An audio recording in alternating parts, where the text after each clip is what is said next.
I'm pretty confident that I drank more than I should have done last night, and now I'm feeling a bit hungover.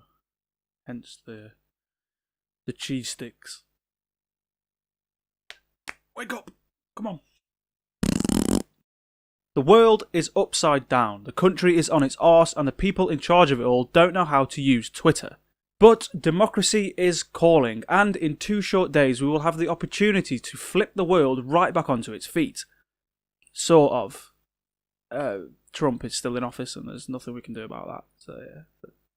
But at least we'll have the chance to influence some positive change in our own country. So that's a good thing. On June the 8th, you will have the opportunity to vote in a general election and decide which party invitation you will be accepting. So for the love of everything that is holy, please make sure that you do that.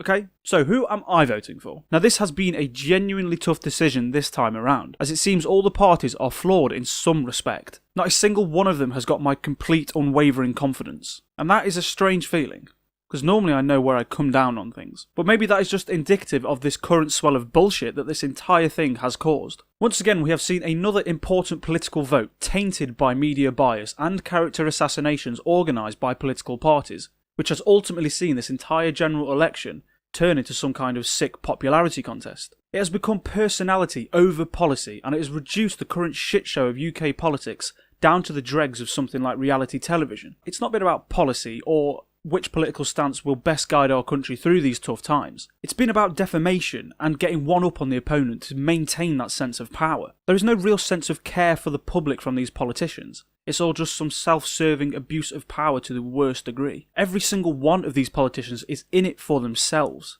And if they weren't, then the entirety of politics would just be anonymous. The lead up to this and the absolute nonsense that is surrounding us has really left a bad taste in my mouth, to the point where I honestly don't want to vote for any of the parties running in my constituency. I cannot comfortably say I am in support of a single one of them. The Tories are punishing those who have little and rewarding those who have a lot. Labour is living with its head in the clouds, promising far too much than it can conceivably deliver. Whilst the Lib Dems and the Green Party apparently don't believe in democracy, I want to hold another EU referendum, even though we're on our way out already. Unfortunately, this is the state of the rank meal that has been served to us, and we are hungry and need to eat. So where is my vote going?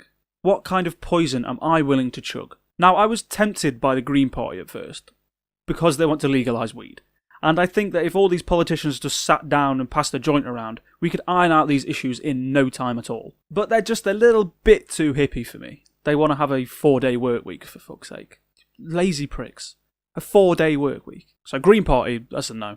As for the Lib Dems, I just simply cannot stand behind them now that they've stated they want to hold another EU referendum. I mean, that cowardly stuff is almost pathetic. So the Tories seemed like the most viable choice for me for quite a long time. They seem to have all the answers, and they cleverly made this entire election about Brexit, playing on that strong stance in Europe image. And although I don't agree with our exit from Europe, I do believe that the Tories will be best suited for the job. They, above any other party, will be able to make that process as smooth as possible. But Britain is more than that. It is more than just Brexit. And the Conservatives' proposed social care policy helped me see past that, and made me realise what a stain on society this party is. This social care policy alone will cripple those who need the utmost support and care. Under the Conservatives, this proposed policy asks those who have the misfortune of poor health to pay for the care they need, but only if their assets amount to £100,000 or more. Now on the face of it, that doesn't seem too bad, and it is a damn sight higher than the current £23,000 limit. But there is one major difference in this policy, and to really get a grasp on that difference, you have to understand how the current system works.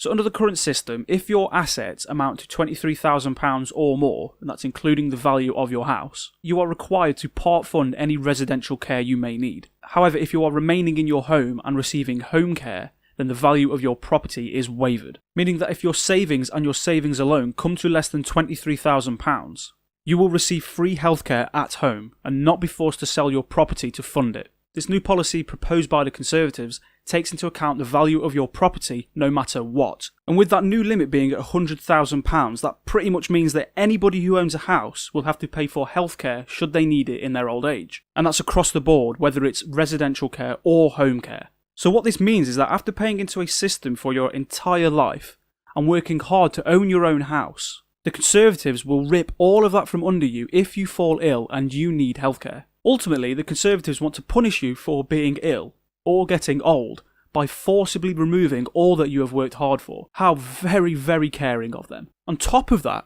the Conservatives are also not ruling out a potential rise in income tax, but are happily decreasing corporation tax on the largest of businesses. Once again, the Tories seem hell-bent on punishing the little guy and rewarding the fat cat in the cheap suit. After that disgusting revelation, that just left me with Jeremy Corbyn.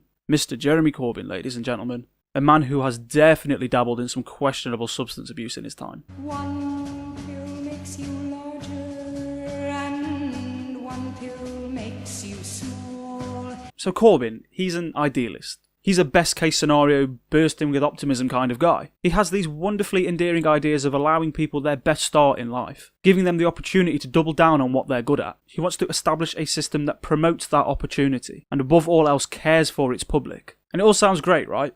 But what is the reality of it? How is abolishing university fees going to guarantee the high quality of education that you'll find at these institutes right now? How are state-funded universities going to operate? Where does that promised £30 billion for the NHS come from? Where does that £250 billion stimulus package for the economy come from? Will the proposed rise in corporation tax actually fund all of that? Well, according to Corbyn, yeah, it will. This hypothetical British Nirvana is fully costed in the Labour manifesto, with every planned change completely funded, which is a very bold claim from Mr. Corbyn. In theory, these ideas and this vision for Britain is quite blissful. In practice, though, I'm doubtful of how it will work. There will be bumps in the road, unpredictability will be rife, and backlash to these changes are going to be very vocal.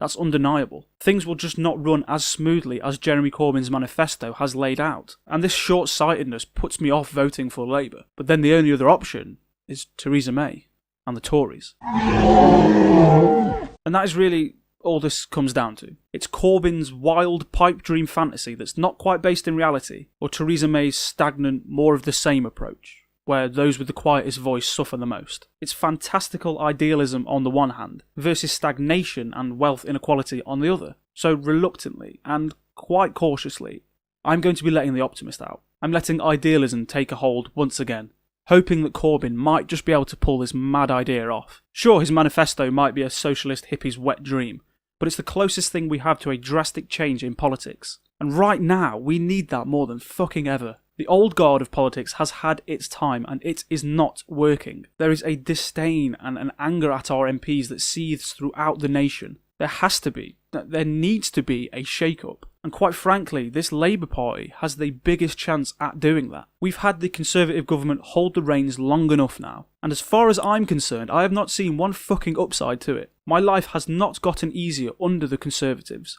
And you have to ask yourself, has yours? So on June the 8th, I'm going to be voting for Labour, in the name of hope and in the name of change. So please, lad, don't let me down. Don't let me down, Corbyn. Come on. What?